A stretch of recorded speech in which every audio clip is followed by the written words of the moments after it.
What is up, everybody? It is me, and I know I have not made a video in quite a long time, but here I am. I finally decided to make another car review video.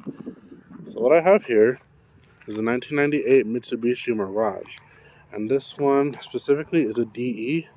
Now there is like a LS model, which is a more like high trim one, but this one is just like the more standard version. Of course, at the time when it was brand new, more cheaper, not as much features, but usually from point A to point B. So right off the bat, you can see that this one is a gray metallic, not really much scratches and dents in it. Of course, there's tiny little things that you may notice. Obviously, little chips off the back bumper, paint fading, and of course, looks like some hail damage or some little BB shots, whatever. But this car doesn't have, well, I shouldn't say no rust, but there's like one little spot that has rust. Those of you guys remember my last Mitsubishi video, there was quite some rust on the vehicle, even though it was newer. So the hood obviously is going to have the most, as well as the roof. See the little rust spots right there. I went ahead and spray painted this little shroud right here and the wiper arms. Now this has 13-inch rims, obviously steel wheels with some hubcaps. And these tires are, let's see, 175/70 R13s. I did make sure to go off by the manufacturer's recommendations for the tire size. Always the best thing to do. As you can see, the windows are tinted, except for that one. That one was starting uphill. So, and there's some little rust right here. Looks like the door got dinged somewhere. Anyways, let's get right into the vehicle and show you guys what it's all about.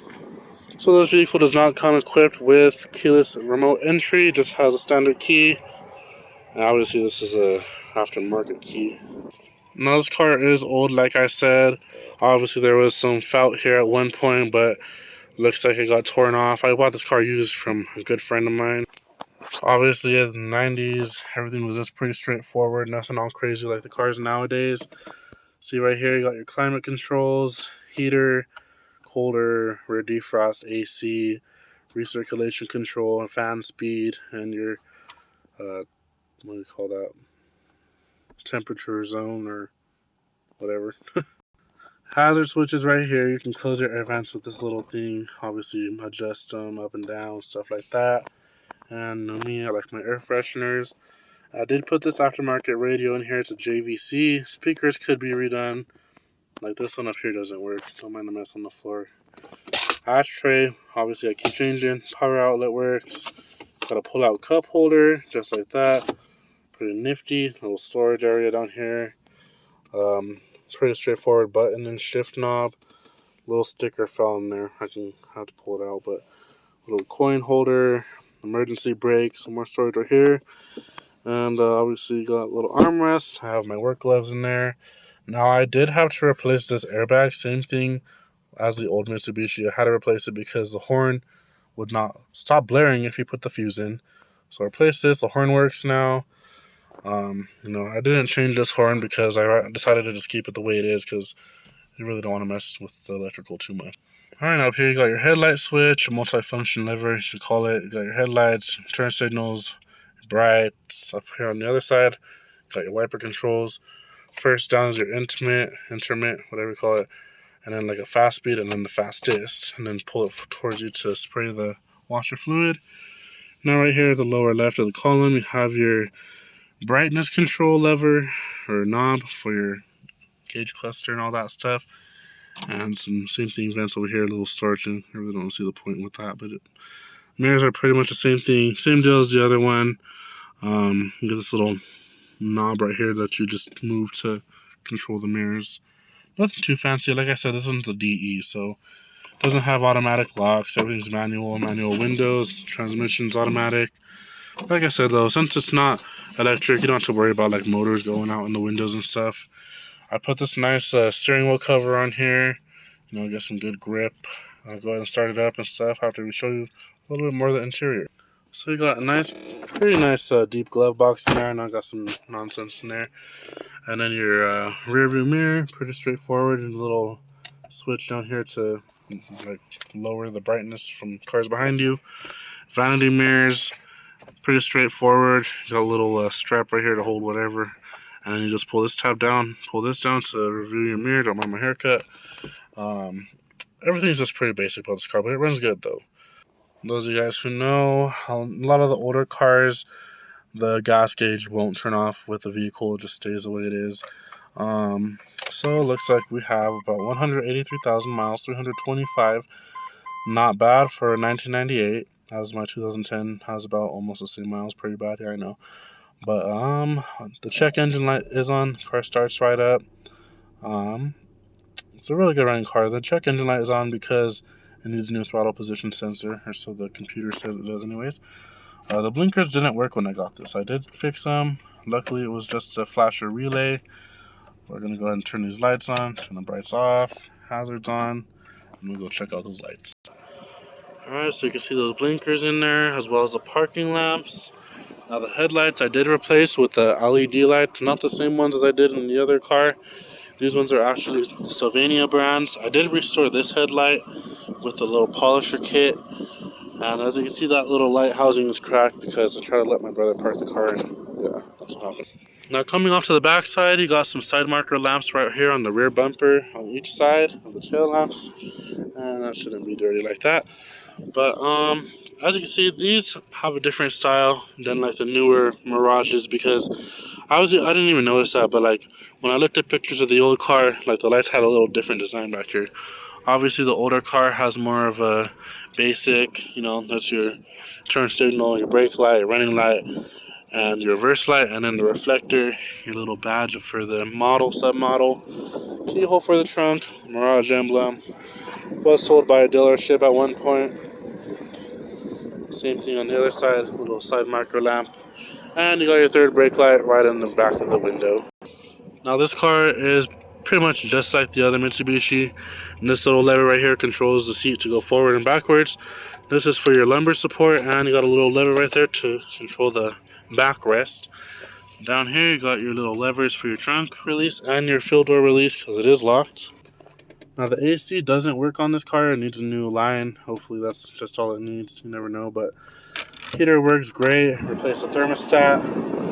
Blows really nice and hot. A lot of air coming in. Rear defroster works. I know the little light doesn't light up, but it works. I know because I used it. And then your controls for your recirculation, everything. But when you put it on cold and it's a nice breezy day, you'll get a nice little breeze coming in here. So steering and everything works nice. I'm just going to show you guys the engine here in a little bit. There was two different options for the engines back in the days. There was a 1.8 liter or the 1.5. This one has a 1.5. Horn obviously is a foreign car, so it doesn't sound like an American horn, if you know what I'm saying. Alright, so we're going to pull the hood right here, show you guys the engine, and yeah. Alright, so here we have the 1.5 liter 4-cylinder engine. Puts out about 94, 95 horsepower, not even 100. Still gets you from point A to point B. Might not be the fastest, but it's not a race car. It's just a get-around car. So you got a fuse box right here. Air intake for the air cleaner. Air filter right here. I put a nice new Die-Hard AGM Platinum battery in. You can see drive belt right there. It's just a pretty straightforward car. Transmission filter. You got everything you need. Don't mind all the little stuff I got there in the corner. It's just what I do. Power steering. Everything's easy to access here. Very easy to work on. You got a lot of room here in this motor, and it does put out pretty good power for it, not being so much of an engine, you know. Still gets you there. Back seat is pretty straightforward. Same thing. You got your manual door locks, manual windows, child lock levers right there, and full bench seat right here with split folding rear seats. You got an armrest right there. There's your two speakers and your high mount stop lamp. And I know I got some tools and stuff back here, but I was gonna put them in the trunk. But you guys already get the idea. It's just a pretty straightforward. This is a compact car, so you're not gonna get much room. Also, I forgot to show you guys the headliner. Pretty good condition for a 98. Usually don't see much headliners staying up. And they're all bagging and stuff. As you can see, I changed that dome light to an LED too. Now these seats don't have any like rear storage, but that's fine. You know, got a lot of storage up front, everything. And I'll show you guys the trunk, which I do have some stuff in the trunk. so it's not going to be the cleanest. It's also not the biggest, but like I said, compact car, so you don't get a lot of space. Anyways. Alright, so here's your trunk. I don't know exactly the size of it, like the cubic feet and all, but it's a pretty decent sized trunk. Let's see here. Hold on, I gotta turn my brightness. Alright, so see there's a little lock, so you can have it so you can open the rear seats from the inside or not. You can either lock it or not. I have the spare tire for the vehicle. Obviously, a spare tire goes under that thing, but well, I mean, there's a donut and then that too. So, and then you just see like a little. This is telling you where the OEM jack and everything is supposed to be. As you can see, I changed these license plate lights to LEDs too, because LEDs is the future. No. Anyways, I just wanted to say I know I'm not the best at making car review videos or videos period, but I just find it kind of interesting for me. I make it for the fun of it and also just to have you guys get a better understanding of the vehicles. And I'm actually going to be bringing my new car up here too to make a new video about it. It's a Impala, which there's many of those on the roads. I'm pretty sure you have to have seen one once in your life. And if you notice, we are in the same location, filming location that I always come to here in the town of Pueblo, Colorado. No dealership, no nothing, just out here in the middle of nowhere. No, if you live here, you know where this is at. Now, like I said, don't mind my haircut. I just got one today, so it doesn't look the best. But we're gonna go ahead and take this for a test drive, show you guys how it performs. I did the brakes and everything. I haven't done the drum brakes, but you know they still got a lot of life left because when I pull the handbrake, I could feel it. So my apologies. I did say that this was for your lumbar support, but it actually like moves this part of the seat down and up. Now I know the seats are dirty. I gotta shampoo them and all that stuff, but I forgot to mention. On that side doesn't have that. It just has the like forward and backwards and the seat back and forward. Everybody knows safety first. Put on your seat belts. Now, real quick, I do have this seat all the way up as much as it can be, the seat bottom, and I still have a pretty good amount of room here for my head. So those of you guys who are taller than 5'8", which is how tall I am, you don't gotta worry about it. I did replace this windshield and the wipers so we get a nice clean view, and I did take the car to wash it. So we're gonna go ahead and just go down this little dirt trail that I came down in the first place. So the car is not the best when it comes to sound quality. Like I said, it's just a cheap, I don't know where Mitsubishi's from. I think it's from Japan. I'm not too sure. But you don't get like, you can obviously like fix that and put some insulation in your door to quiet it up a little bit. But I'm not really too worried about it. Like I said, I got another car, so I don't really take this one out of town. I am planning on taking it down to my grandpa's house though, which is in the mountains.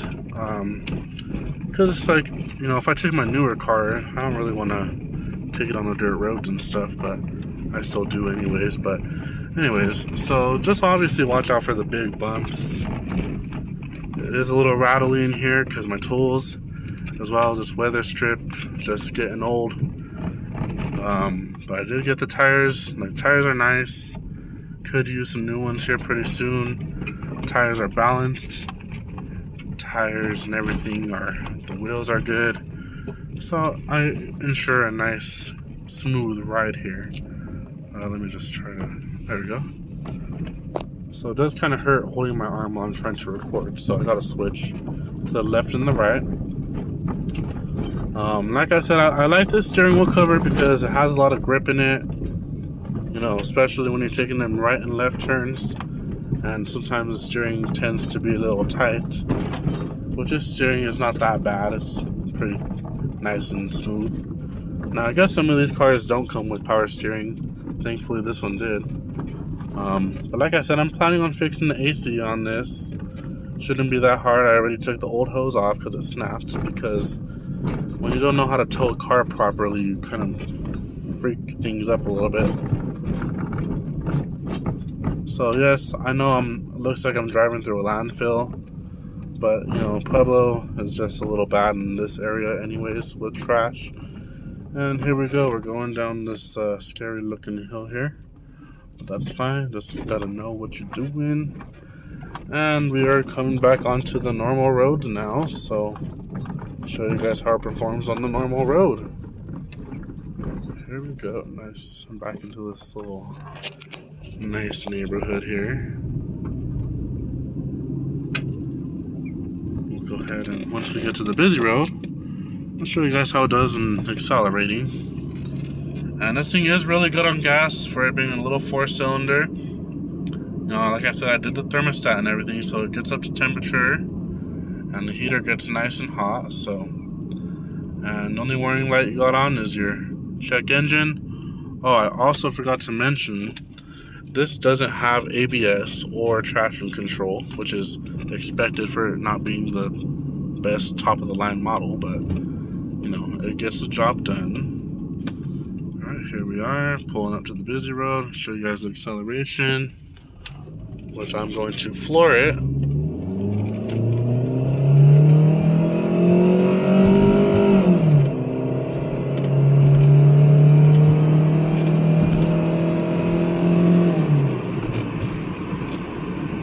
So, you know, 4-cylinder, but it still gets up to speed. And it is pretty quiet considering I'm going 50, or was going 50. Brakes work good though, just not in the snow. But anyways, yeah. So I'm gonna go ahead and end this video here. Thank you guys for watching. I really appreciate the support and the likes and the comments. No, I don't get none of those. I mean, here and there, people will either say, "Oh, you're driving a junky car," or whatever they say. But anyways, I just wanted to share that with you guys. I hope you guys like this video. Like and subscribe. Tell me what you think of the car. If you have one yourself, tell me some common problems that these cars may have. That way I can, you know, get a good understanding and, you know, plan ahead. Yeah, so we're gonna leave it at that. You guys have a good day, good night, whatever it may be, and we will see you guys next time. Peace.